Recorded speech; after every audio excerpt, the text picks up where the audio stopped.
Welcome to India unfold podcast. ये है भारत की कहानी। आप लोग इस वक्त सोशल मीडिया पे देख रहे हैं किस तरीके से महाराष्ट्र में मराठी भाषा ना आने पर विवाद किया जा रहा है। सबसे पहले तो उस दुकानदार के साथ जो अपना यहाँ पे जीवन गुजारने के लिए आया हुआ था, जो अपने परिवार के भरण पोषण के लिए आया था, उसको मराठी ना आने पर किस तरीके से उसके ऊपर तमाचे जड़े गए थे, उसके ऊपर गुंडागर्दी की गई थी। और अभी तो आप सोशल मीडिया ओपन कर रहे हैं तो आपको दिख ही रहा होगा किस तरीके से कहीं भी देखिए बहसबाजी हो जा रही है भाषा को लेके। हमें एक चीज़ ये नहीं समझ में आ रही है कि भाषा को लेकर इतना विवाद क्यों। यहाँ पे इस वक्त ऐसे लोग भी आ रहे हैं जो शायद ही कभी अपनी जुबान नहीं खोले होंगे, वो भी इसमें उतर जा रहे हैं क्योंकि भैया सोशल मीडिया का ज़माना है, रील बनाना है, अपलोड करने हैं, व्यूज लेने हैं। और इससे क्या कर रहे हो आप? अमानवीय व्यवहार और उसके बाद देश में भ्रष्ट फैला रहे हो, दंगे फैला रहे हो आप लोग। ये तो एक उस कहावत जैसी हो गई कि बिल में पानी पड़ते ही चूहे भर भरा के बाहर निकल गए हैं।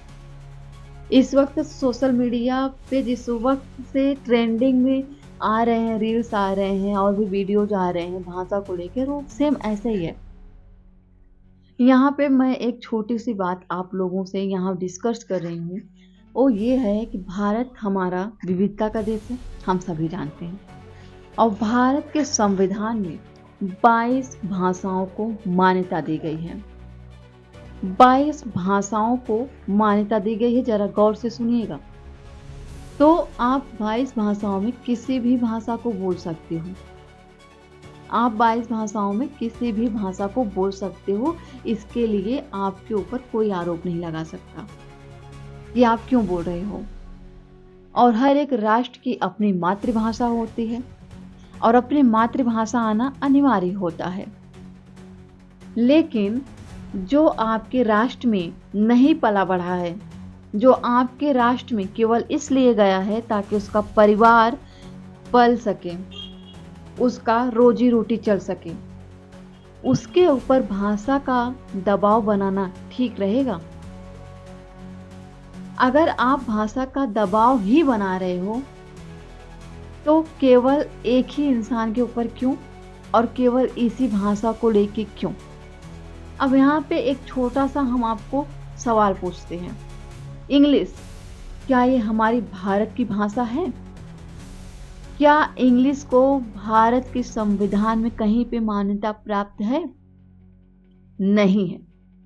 इंग्लिश आधिकारिक संविधान में नहीं आती। इंग्लिश का इस्तेमाल केवल सह अधिकारी संविधान में होता है।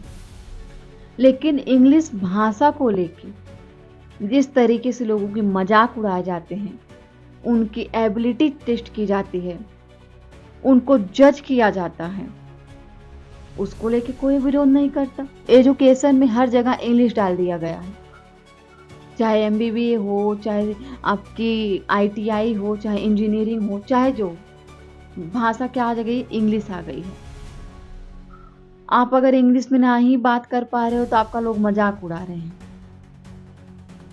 यहाँ पे मुझे एक बात समझ में नहीं आई कि जब आप इंग्लिश को लेके इतने परेशान हो, इंग्लिश के लिए लाखों रुपए खर्च कर देते हो कि इंग्लिश आनी चाहिए मुझे, नहीं तो मैं कहीं का नहीं रहूँगा, इंग्लिश आनी चाहिए मुझे, उसके लिए लाखों रुपए खर्च कर दोगे। ऐसे ऐसे महंगी महंगी इंस्टीट्यूट बना दी जा रही है जो आपसे लाखों रुपए वसूल भी ले रही हैं।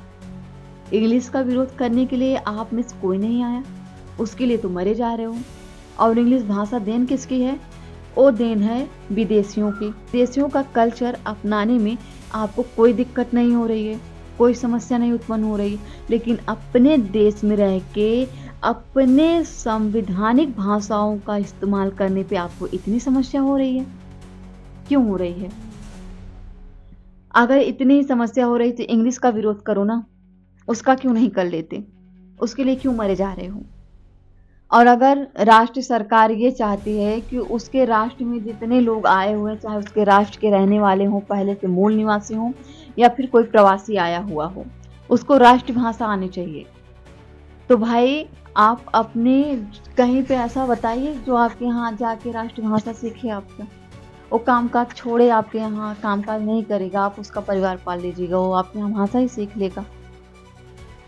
बच्चे उसके स्कूल में जा रहे होंगे, ठीक है भैया, आप स्कूल में सिलेबस लगवाइए मराठी भाषा का, कोई लगाइए, आप सीखेंगे वहाँ पे बच्चे। आप किसी भी राष्ट्र में जाएंगे तो आप अपनी ही भाषाओं का इस्तेमाल करेंगे ना। आप तुरंत ही दूसरे की राष्ट्रीय भाषा का तो इस्तेमाल नहीं करेंगे अगर आपको नहीं आता होगा। अगर आपको आता है तो अच्छी बात है, भाषाओं का ज्ञान होना अच्छी बात है, इसका हम विरोध नहीं कर रहे हैं। आप लोगों को अगर पता होगा कि हमारे प्रधानमंत्री थे पीवी नरसिम्हा राव, उनको 17 भाषाओं का ज्ञान था। ये उनकी सेल्फ अवेयरनेस थी। अगर आपके अंदर सेल्फ अवेयरनेस है तो अच्छी बात है, लेकिन जिसके पास सेल्फ अवेयरनेस नहीं है, जिसने जो भाषा सीख रखी है, जिसकी, और अगर यहाँ पे दूसरे राष्ट्र की भाषा दूसरे राष्ट्र में नहीं बोली जाएगी, जिस राष्ट्र में है आपको उसी राष्ट्र की भाषा आना अनिवार्य है, तो सबसे पहले तो फिर आप लोगों में से कोई भारत में नहीं रह सकता जिसको इंग्लिश आती है, जिसको हिंदी नहीं आ रही है, जिसको मलयालम, तेलुगु, मराठी नहीं आ रहे हैं, कन्नड़ नहीं आ रहे हैं, तब तो भारत में ही नहीं रह सकता। उसको तो सबसे पहले हटा दो वहाँ से। इंग्लिश का विरोध तो नहीं करोगे, आप अपने देश की भाषाओं का विरोध कर ले रहे हो, लेकिन आप बाहरी भाषाओं का विरोध नहीं कर, बल्कि बाहरी भाषाओं का आप गुलाम बनते जा रहे हो। स्वामी विवेकानंद ने एक किताब लिखी थी, संस्कृत में पिछड़ता भारत। उन्होंने एक बात बहुत अच्छी लिखी, उन्होंने एक बात वहाँ पे लिखी थी जो मुझे बहुत अच्छा लगा था। उन्होंने इसमें लिखा था कि हमारा देश 200 वर्षों तक गुलामी सहने के बाद आज़ाद तो हो गया, स्वतंत्र तो हो गया, लेकिन अब हमारा देश मानसिक गुलाम हो चुका है। और ये बात सच है। हमें हमारी संस्कृति से शर्म आ रही है, हमें हमारी भाषा से शर्म आ रही है, और जो लोग भाषाओं का विरोध कर रहे हैं उनको ये जान लेने की बहुत आवश्यकता है कि हिंदी एक ऐसी भाषा है जो पूरे भारत में चलती है। हिंदी एक ऐसी मातृभाषा है, ऐसी संवैधानिक भाषा है जिसको कोई भी पूरे भारत में कहीं भी बोल सकता है। उसके लिए उसके ऊपर किसी प्रकार की गुंडागर्दी नहीं होनी चाहिए। इस विषय पर आपकी क्या राय है, ये हमें कमेंट बॉक्स में कमेंट करके ज़रूर बताइएगा। और हाँ, हो सके तो इस वीडियो को आप और हमारे जैसे भाई बंधु होंगे उनके पास शेयर करिएगा, ताकि उन्हें अपने देश के बारे में कुछ पता चले। धन्यवाद। आप लोग अपना ख्याल रखिए, स्वस्थ रहिए, मस्त रहिए, और इस मानसिक गुलामी से आज़ाद होने का प्रयास करिए।